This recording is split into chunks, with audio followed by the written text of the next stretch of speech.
everyone, I'm just Jeannie. Welcome, welcome. I have my mom today. And guess what? We're going to cook. We're going to do chicken pot pie, one of my favorite comfort foods. So my mother taught me how to cook. I said, why not have mom come join me? So this is my mommy, Miss Betty. Hi. This is wonderful. I taught her everything she knew. I have the recipe for everyone, of course, but mom's going to add her special little touches to this. I tell you, I can remember when I was really little growing up in South Carolina, my brothers and I, we would run home to get my mother's chicken pot pie. It was the best thing. We look forward to it. I mean, the crust. We always had to have that biscuit crust. And of course, mom does some extra things to elevate that crust. It was just so creamy, so good. It just really hit the spot, especially on those colder days in South Carolina. Pot pie is just wonderful as Jeannie said, on a cold day. And sometimes when I bake a large hen and I have it left over, I'll put it in the freezer and say, I can make a pot pie. But that's wonderful. And I mean, pot pie is, we're using basic ingredients to keep it simple, but I mean, you can put almost any vegetable you can imagine in a pot pie. It just has that good down-home flavor. I like chicken thighs. They are meatier, they're juicier, they really do have a lot of flavor. In this case, I'm using more chicken breast because my children like the chicken breast. In this case, what I did, I went ahead and just roasted some chicken breast, bone in with the skin. I season it, whatever seasoning you like. I use Lawry seasoning salt. I use poultry seasoning today and some thyme. And like in Louisiana, I would actually use Tony Chachere's to give it a little bit more of a kick to it because of the spice. So, you can roast your own chicken like we did here, or you can buy shredded chicken. I think we should burn this. People burn steaks. But as I said, not in your pot pie, darling, sugar. Use the fresh sage and thyme in the saute. It is wonderful to have these ingredients in your pot pie, but it's very important that you cut them correctly. You don't want a big chunk. You're like, what's that? So I take my time, and sometimes I prepare them ahead of time, but the celery should be in nice little chunks. Well, that's the easy way of doing it. And of course, when I was in home economics class in high school, my teacher said, you're going to kill yourself and cut yourself to death. But I said, this is my way of cutting. It works. It works. She would come home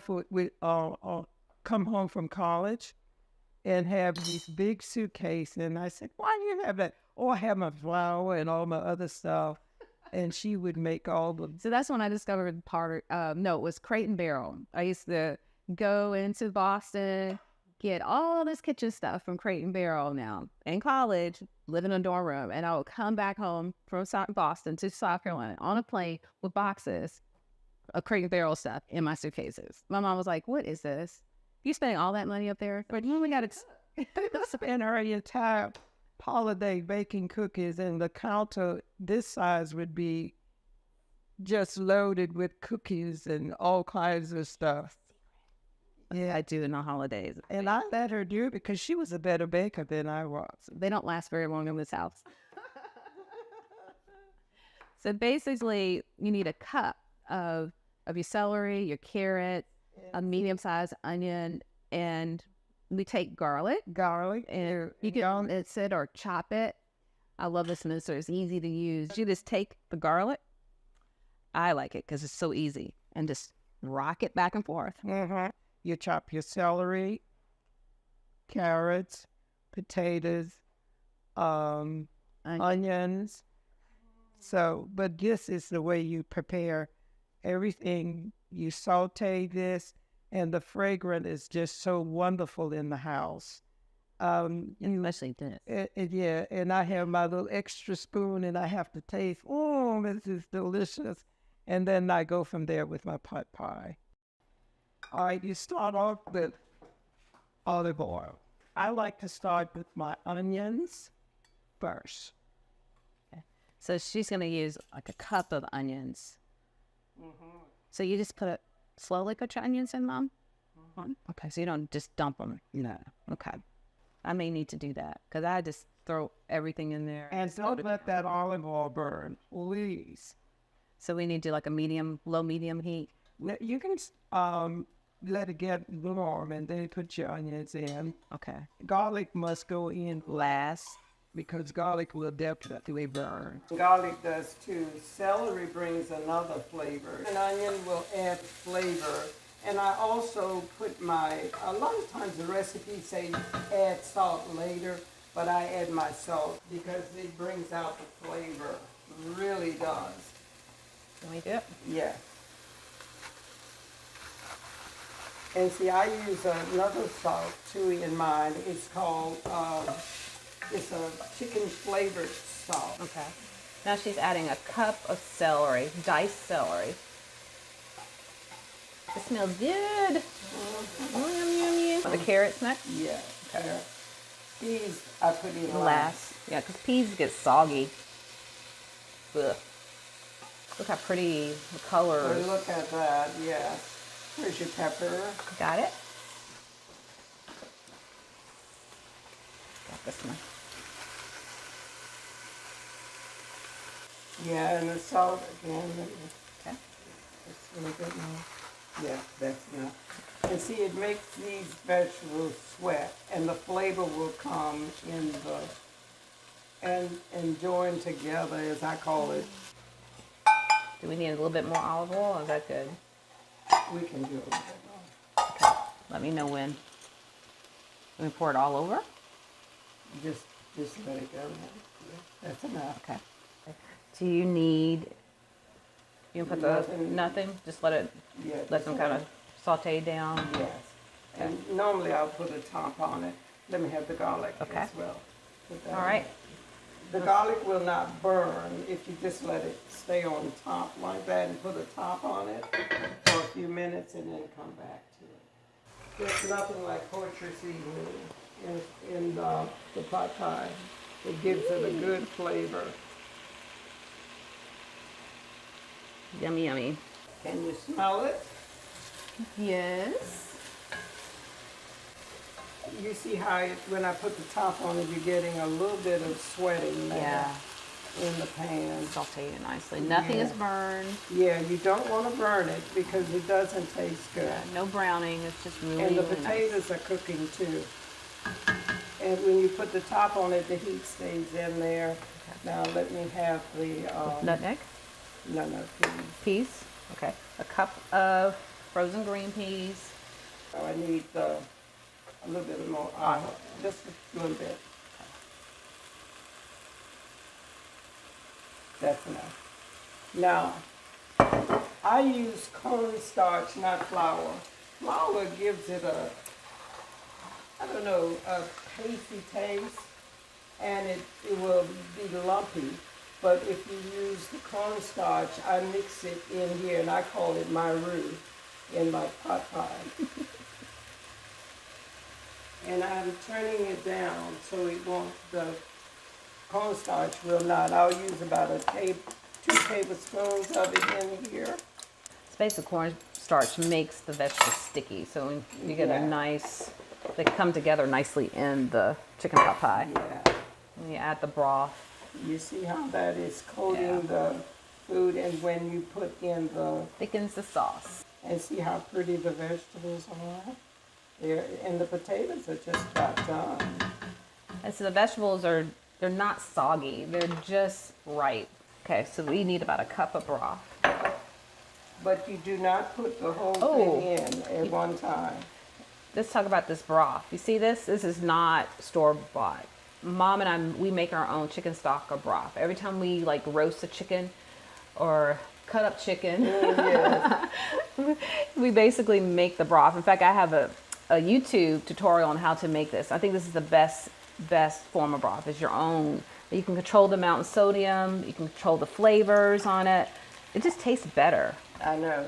Now when you put the broth in, you do not put the whole thing in. You put a little bit. You see that? And you let it cook. Okay? Okay. So you put a little bit more than 1 cup. Or you just kind of do it Yeah, by feel or what the... And you see how you let it, the flavor, you know, as I told you before, my girlfriend said she let them marry one another.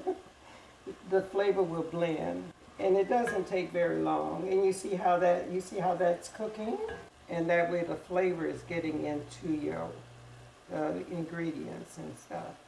So we're adding a little bit more poultry seasoning. It smells good. Now where's your thyme? Okay. I don't want the twigs in. Let me Okay. show you how to do it. Oh, you're gonna peel them down. Mhm. So just kind of peel them down. Mhm. You see how thick, how this is getting thick? And a lot of times I don't use the cream. Okay. Some more chicken broth. You're gonna use another cup. So you're using Yeah. like 2 cups, Yeah. roughly. Yeah. Okay. And you're right. It's not getting I'm too like my wet. grandmother, she says a smig of this and a pinch of that. And now you see how well that came together? Yeah. Can I try? Sure. It's like back She in the sounds day. like, when she was little. Mommy, I want to try that. A little bit more salt. A little bit more salt. Yeah. You see, I really don't need but maybe A a little fourth of a cup of whipping cream. whipping cream. Because this, you see how that came out? Thank you, Mommy. Okay, there it goes.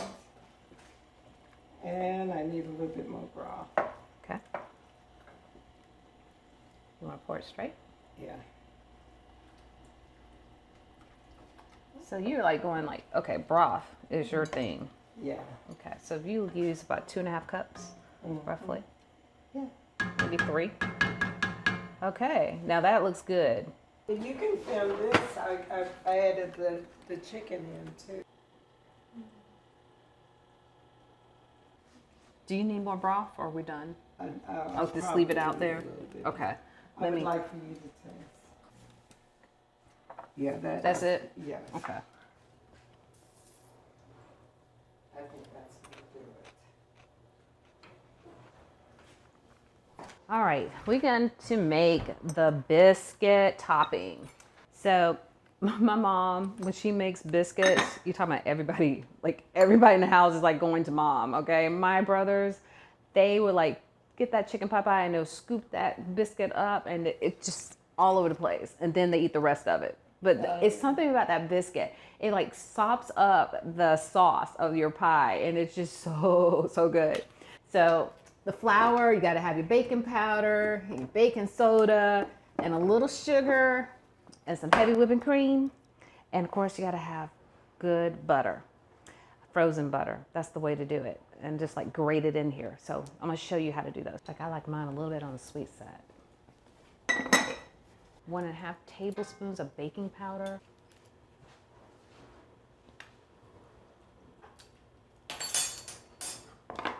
And 1.5 teaspoons of salt. Regular iodized salt when I bake, not the kosher. Freeze your butter before you grate it. It's just better. And you want to grate it because what happens, the butter gets evenly distributed so well throughout the flour. Every bite of your biscuit is just like straight buttery goodness. And be careful because you don't want to cut your fingers. Because you do. Done that. That's a capillary bleed. You're talking about hard to stop. And it's painful. So you want 1.5 sticks. Isn't that pretty? It is. This curls, butter curls. What you're gonna do is blend the butter into the flour. And this is really important because you want that butter to be evenly distributed throughout the flour. Because when you bake this, you wanna get that buttery bite in every bite of that biscuit. It also makes the biscuit really flaky, light, you know? It's like a croissant. Same thing I did with a croissant. You want butter evenly distributed, all butter goodness. So just blend in the butter into the flour. And so it gets a little crumbly, which is fine. That's perfect, actually. I think this is the most important step. I remember. Mom would use a fork, and then we came out with that. We found that. Yeah, that reminds me. That's right. Grammy would make me use that fork, and my grandmother, she would hum all the time. She would make them every Saturday morning. Those biscuits, she was on it. All right, now we're gonna pour our buttermilk in. So we made a well, and just pour it in. And we're gonna add my mom's secret ingredient. She actually takes fresh thyme and she puts them into her mix. So we're gonna just add a little bit of thyme, and this is gonna really elevate the flavor of the biscuit. And you can use rosemary too. I've done rosemary biscuits. So now we're gonna mix all of this together. So we're gonna get a dough. It's gonna be a little sticky. And once we get it to a certain point, I'm gonna drop it on this mat. And this mat is old, so I had this nonstick mat forever. All right, see how the dough is getting really crumbly? I can see the thyme mixed through it. I'm gonna drop it on this mat shortly. So this is what the dough should look like. Now we're ready to go.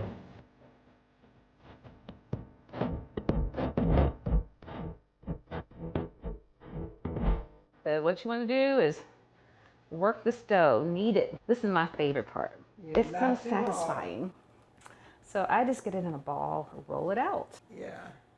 But you don't want to overwork it because you don't want it to flatten out either. Because and it's, listen to this. Pat, pat, pat. It's like patting a baby's back. All right, so dough cutter, you want to make sure you have flour on it. Look at this. Yes. So it's gonna rise high. It's gonna bubble up. It's about that much. You don't want to fill it to the rim because it's gonna bubble over. All over the place. So I just grab a biscuit, probably 2. And if you really are greedy like I am, I'll take some cuts of my biscuit and fill it in. Yeah. And we have yummy goodness. So you want to place these in the oven and let them cook for 25 to 30 minutes until you see the biscuits have browned. So heavenly. I mean, look at the biscuit. Ooh, perfect. With perfection. Don't you say? Yes, yes, yes. Yeah. Yeah. Ooh, juicy. Let's see here. Of course, I got the bigger portion.